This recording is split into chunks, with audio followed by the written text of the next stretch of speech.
Have you ever used ChatGPT, Gemini, or any other similar chatbot? Okay, sorry. I think then we are all set. Albus on web works similar to ChatGPT. The only difference being, Albus provide answer to your question after analyzing information across your work applications. Now, we will divide this walkthrough video into 3 parts: easy mode, medium mode, and advanced mode. Easy mode will help you understand the core functionality of Albus, which is getting answers when you ask questions. We will then eventually move to advanced functionalities, which will help you make best out of Albus.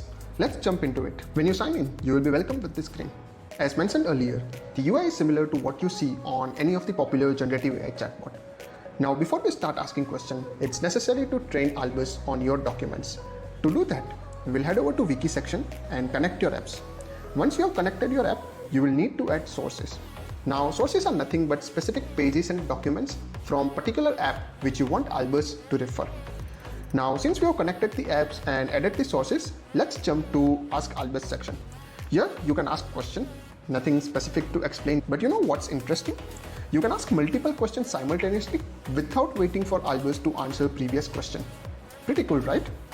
Now, down below, you can see the answering from section. Wiki essentially means all the sources that you have connected, while AI is the information present across the internet. We recommend you that you only go for the Wiki option. That's it for the easy mode. Now it's time to spice up things a little bit to unleash the true potential of Albus. Believe me, the small tweaks and changes that we'll discuss now will improve your experience of using Albus drastically. Remember, to start with, we connected the work applications. Now you can go to any particular app and edit the description. See, descriptions are like well-named folder for Albus. Consider that you maintain all your company policies on Notion. So when you add a description like this document includes all the company policies, you are basically telling Albus that hey, if someone asks a question around company policy, check the Notion document first. This way, you are helping Albus to learn faster and he will be able to give more accurate answer. Now, oftentimes you have different documents, different policies, different SOPs for all your internal teams. And you might be thinking, what if Albus mixes up all those documents while answering questions? Well, don't worry, you can tackle that by creating teams.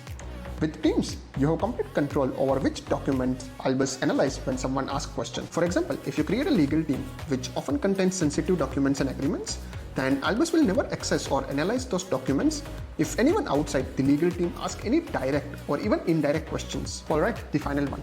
You can make Albus sound just like one of your team members.